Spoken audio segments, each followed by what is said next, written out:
Mungkin kau tak tahu di mana rizkimu, tapi rizkimu tahu di mana engkau. Dari langit, laut, gunung, dan lembah, Rabb memerintahkannya menujumu. Allah berjanji menjamin rizkimu, maka melalaikan ketaatan padanya demi mengkhawatirkan apa yang sudah dijaminnya adalah kekeliruan berganda. Tugas kita bukan mengkhawatirkan rizki atau bermuluk cita memiliki, melainkan menyiapkan jawaban dari mana dan untuk apa atas setiap karunia-Nya. Betapa banyak orang bercita menggenggam dunia, dia alpa bahwa hakikat rizki bukanlah yang tertulis dalam angka, tapi apa yang dinikmatinya. Betapa banyak orang bekerja, membanting tulangnya, memeras keringatnya demi angka simpanan gaji yang mungkin esok pagi ditinggalkannya. Amatlah keliru jika bekerja dimaknai pasrah kepada usaha kita. Bekerja itu bagian dari ikhtiar. Tawakal tetap kepada Allah, sedang rizki itu urusannya. Kita bekerja untuk bersyukur, menegakkan taat dan berbagi manfaat. Tapi rizki tak selalu terletak di pekerjaan kita. Allah taruh sekehendaknya. Bukankah Hajar berlari 7 kali bolak-balik dari Safa ke Marwah, tapi Zamzam justru terbit di kaki Ismail, bayinya. Ikhtiar itu laku perbuatan, rizki itu kejutan. Ia kejutan untuk disyukuri hamba bertakwa, datang dari arah tak terduga. Tugas kita cuma menempuh jalan halal, Allah lah yang melimpahkan bekal. Sekali lagi, yang terpenting di tiap kali kita meminta dan Allah memberi karunia putnya. Betapa banyak yang merasa memiliki manisnya dunia, lupa bahwa semua hanya hak pakai, yang halalnya akan dihisab dan haramnya akan diadab. Dengan itu kita mohon, ihdinas siratal mustaqim, petunjuk ke jalan orang nan diberi nikmat ikhlas di dunia dan nikmat ridhanya di akhirat. Bukan jalannya orang yang terkutuk, apalagi jalan orang yang tersesat. Maka segala puji hanya bagi Allah. Hanya dengan nikmatnya lah, maka kebaikan menjadi paripurna.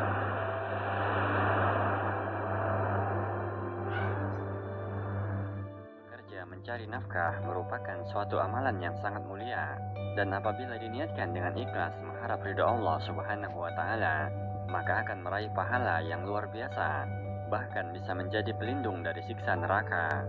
Rasulullah Sallallahu Alaihi Wasallam bersabda, sesungguhnya di antara dosa-dosa ada yang tidak bisa dihapus dengan pahala puasa, sholat, haji dan umroh, namun hanya bisa dihapus dengan kesusah payahan dalam mencari nafkah. Hadis riwayat Bukhari. Ketika mengalami kesusahan dalam mencari nafkah yang halal dan tidak tergoda mencari yang haram, maka di situ ada keberkahan dan penghapus dosa-dosa yang telah lalu. Allah Subhanahu wa Ta'ala memberi keberkahan pada setiap nafkah yang diberikan oleh seseorang kepada keluarganya, dan Allah Ta'ala akan menggantinya dengan rezeki yang lebih baik. Bekerja mencari nafkah halal dinilai sebagai ibadah dan merupakan salah satu bentuk jihad, sehingga orang yang wafat ketika sedang bekerja mencari nafkah halal, maka matinya adalah mati syahid. Sebaliknya, seseorang akan mendapatkan dosa jika melalaikan kewajibannya memberi nafkah kepada orang yang wajib ia beri nafkah. Rasulullah Sallallahu Alaihi Wasallam bersabda, seseorang cukup dikatakan berdosa jika ia melalaikan orang yang wajib ia beri nafkah. Hadis riwayat Abu Dawud. Berikut adalah keutamaan memberi nafkah kepada keluarga. Pertama, mencari nafkah dengan niat ikhlas karena Allah Ta'ala, maka akan meraih pahala. Sesuap makanan yang kamu berikan kepada keluarga dari hasil yang halal dan niat yang ikhlas mencari keridhaan Allah, akan dibalas dengan pahala yang luar biasa. Rasulullah Shallallahu Alaihi Wasallam bersabda, tidaklah kamu menginfakkan nafkah dengan tujuan mengharapkan ridha Allah, melainkan kamu akan diberi pahala yang besar hingga setiap suap makanan yang kamu berikan kepada istrimu.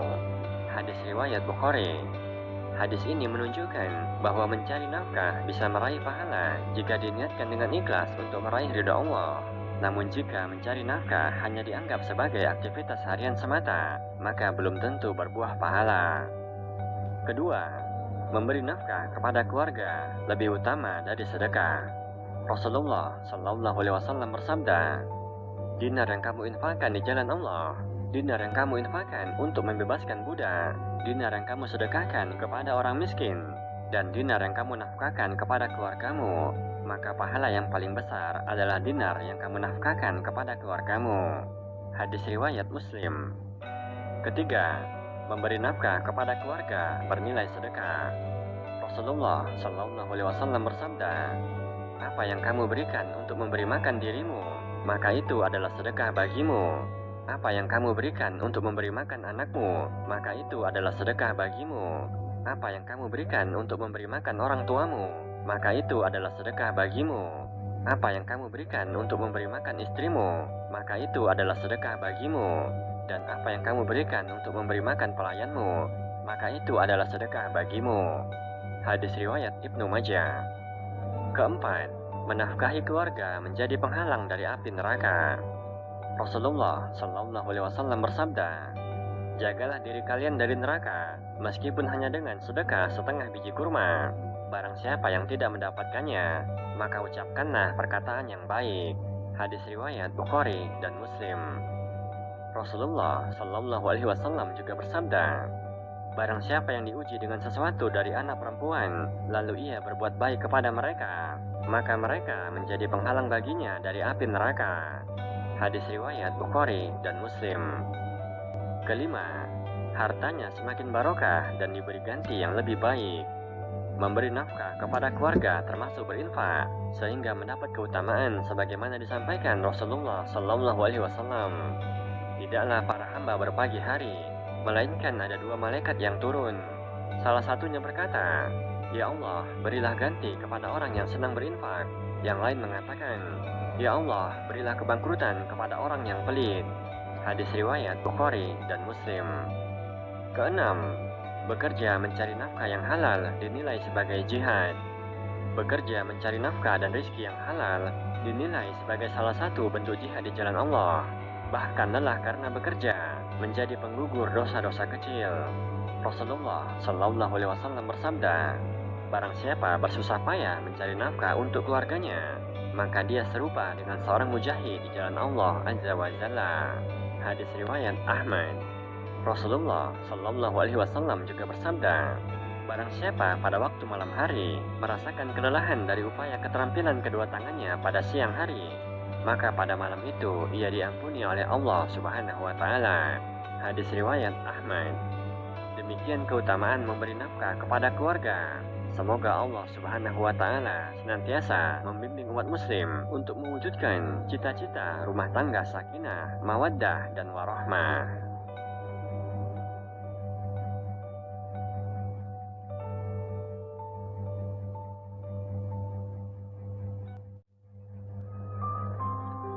Hampir di setiap langkah demi langkah kehidupan, acap kali kita iringi dengan keluhan.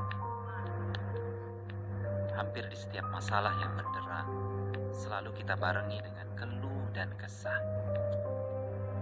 Bahkan hampir dalam setiap anugerah dan nikmat yang menghampiri, kita sambut bukan dengan syukur, melainkan dengan dahi berkerut, tanda tak puas. Lalu membanding-bandingkannya dengan nikmat orang lain. Seakan Allah tak pernah sedikit pun turunkan nikmatnya. Seolah tak ada anugerahnya yang pernah menyapa. Sinar matahari yang tak satu pun makhluk melata bisa hidup tanpanya, tiba-tiba saja kita keluhkan saat melangkah di bawah teriknya. Hanya karena kita tak pernah melihat bahwa di sisi kita ada yang lebih berat dalam melangkah, dan dia tak sedikit pun mengeluh, tunduk sabar. namun terus melangkah. Udara yang tak mampu hidup satupun manusia tanpanya. Tiba-tiba kita sepelekan dengan keluhan, dengan kerutan dahi dan wajah yang muram. Hanya gara-gara panasnya cuaca atau gerahnya udara yang terasa. Tengoklah sejenak ke bawah, tataplah sejenak ke samping. Di kiri dan kanan kita ada banyak yang lebih berat memikul beban, lebih susah menahan derita. Tengoklah sejenak ke bawah, tataplah sejenak ke samping. Tak sedikit mereka yang tak seberuntung kita, tak sedikit mereka yang mengharapkan posisi dan keadaan kita saat ini. Maka bangunlah dari mimpi hidup sempurna di dunia. Jalani hari-harimu apa adanya, dengan sabar, syukur, dan sehebat-hebat ikhtiar serta doa. Dengan begitu, dada menjadi lapang, jiwa pun teduh dalam ridha dan sabar. Bibir bisa menyimpul senyum, dan raut muka tak lagi masam. Dalam urusan duniawi, Rasulullah SAW memerintahkan kita untuk melihat ke bawah, melihat mereka yang tak seberuntung kita, melihat mereka yang tak semampu kita, agar nikmat Allah sekecil apapun itu di mata kita tetap besar dan agung di hati sebagaimana layaknya. Karena pada hakikatnya tak ada yang kecil dari nikmat-nikmat Allah yang maha besar. Unzuru ila man asfala minkum wa la tanzuru ila man huwa fawqakum fahuwa ajdaru an la tazdaru ni'matallahi 'alaikum.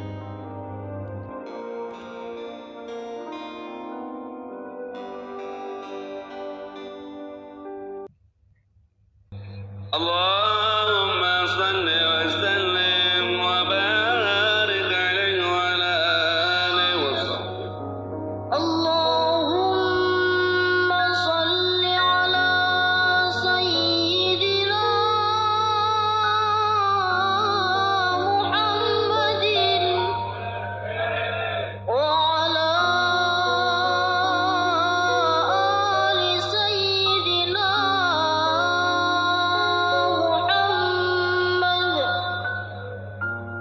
Ya kafubabun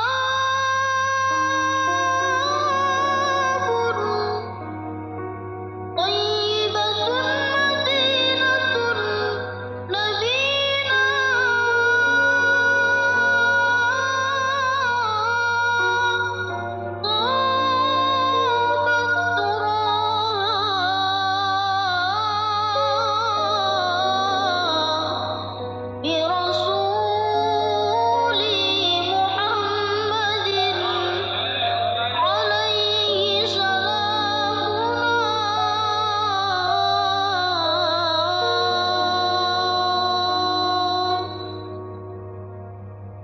Ya Rasulullah minal budi wasalna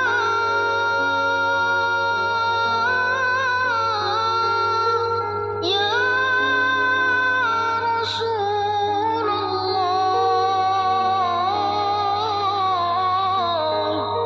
la li ghairika maqsadana